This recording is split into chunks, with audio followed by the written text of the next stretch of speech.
Buenas tardes, soy Zuliviana Caicedo Macías. Les voy a hablar sobre el origen del derecho administrativo.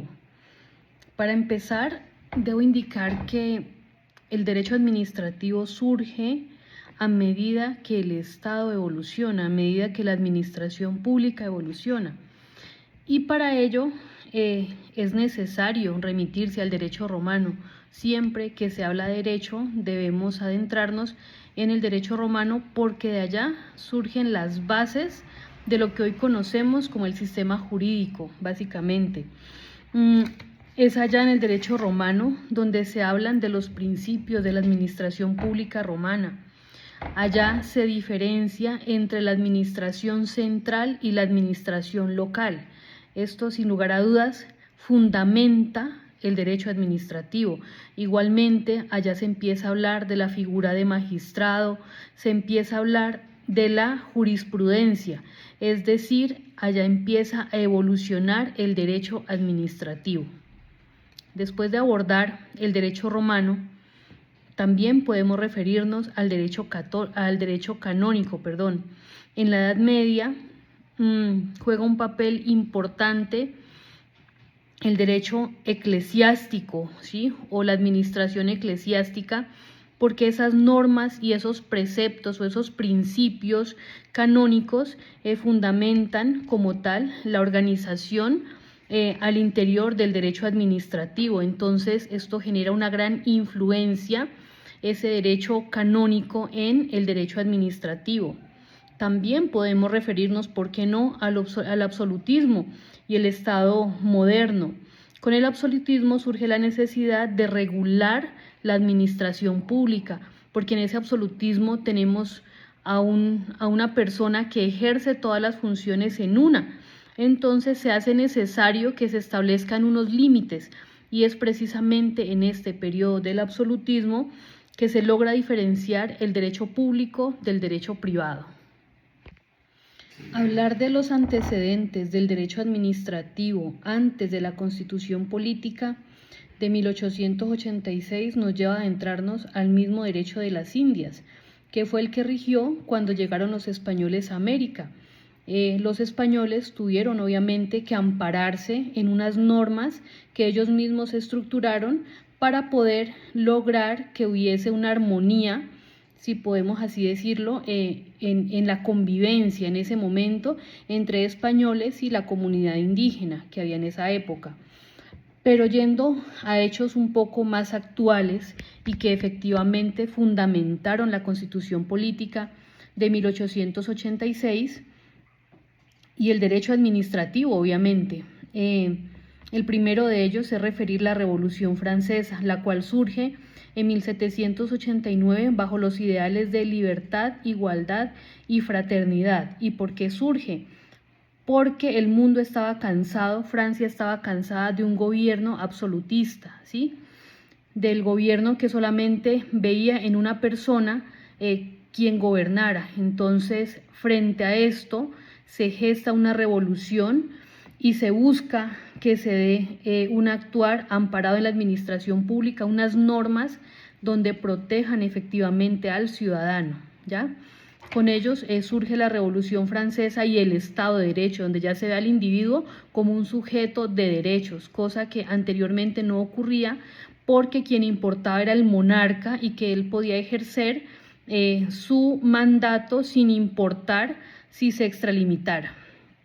Otro suceso importante en el siglo XIX es el fallo Blanco, ¿sí? Aquí vemos cómo efectivamente se deja de lado el derecho regular y se entra a amparar unos derechos de un señor de apellido Blanco, porque resulta que su hija, una niña, sufre un accidente a manos de una vagoneta que pertenecía a una fábrica de tabaco estatal. Entonces el padre de apellido Blanco coloca una demanda, ¿sí? Y en este momento pues él gana esa demanda, pero aquí lo que se rescata es que se deja de lado el derecho normal y se fundamenta todo este fallo en el derecho público. Entonces, sin lugar a dudas, estos dos aspectos, tanto la Revolución Francesa con el Estado de Derecho, porque tengamos en cuenta que la Constitución Política de 1886 está amparada en el Estado de Derecho, ¿sí? Como el fallo blanco fundamentan como tal los antecedentes del derecho administrativo antes de la Constitución de 1886. Con la Constitución Política de 1991 se transforma muchas cosas, ¿no? Dentro de ello, el individuo pasa a ser relevante para el Estado y pues asimismo la administración pública. Referir artículos pues podrían ser varios, pero voy a resaltar básicamente dos. El artículo 209, donde establece que la función administrativa estará al servicio de los intereses generales y se desarrolla bajo los principios de igualdad, moralidad, eficacia, economía, celeridad, imparcialidad y publicidad. Eso significa que obliga a las autoridades a que actúen con transparencia, con eficacia, que brinden efectivamente la información en el tiempo en que ésta se requiera, ¿sí?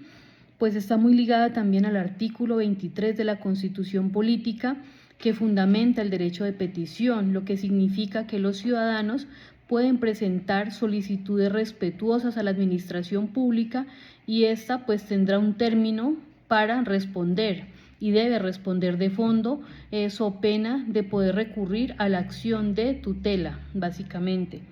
Asimismo, quiero referenciar el artículo 103. Sí, es básicamente el artículo que tiene que ver con los mecanismos de participación ciudadana, como es el voto, como es el plebiscito, el referendo, la consulta popular, la iniciativa legislativa, la revocatoria de mandato. Todo esto lo trae la Constitución Política de 1991. Las tres ramas del poder público en Colombia son ejecutiva, legislativa y judicial. Dentro de la rama ejecutiva está pues en cabeza del señor presidente de la República, los ministerios y demás entidades desde el nivel central. A nivel departamental están las gobernaciones y a nivel territorial están las alcaldías. Igualmente los consejos municipales también hacen parte de la rama ejecutiva. Voy a explicar básicamente una alcaldía. La alcaldía como órgano, ¿sí? Del estado más pequeño que es el municipio, tiene como fin prestar esos servicios, ¿sí? En los diferentes aspectos, tanto salud, educación, agua potable, cultura, recreación, deporte, sector agropecuario, todos esos servicios que demandan la comunidad en el órgano más pequeño que es el municipio. Bueno, eso por el lado de la rama ejecutiva. La rama legislativa está compuesta más bien por el Congreso de la República, es decir, Cámara de Representantes y Senado de la República. Estos dos son los encargados de hacer las leyes, lo que nos rige a nivel nacional y que nosotros desde el nivel desconcentrado, desde el nivel descentralizado debemos aplicar. Igualmente está la rama judicial. En este caso, pues quiero resaltar a las altas cortes, ¿no? Para el caso voy a hablar de la Corte Constitucional, que es la corte sobre la cual recae la responsabilidad de defender el precepto constitucional. Entonces, cualquier controversia de una tutela, de algo que no logra ser claro a nivel de primera instancia, segunda instancia, esta área de la Corte Constitucional, entrar a efectuar esa revisión siempre conforme a la Constitución Política, siempre conforme a ese derecho que nos rige a nivel general.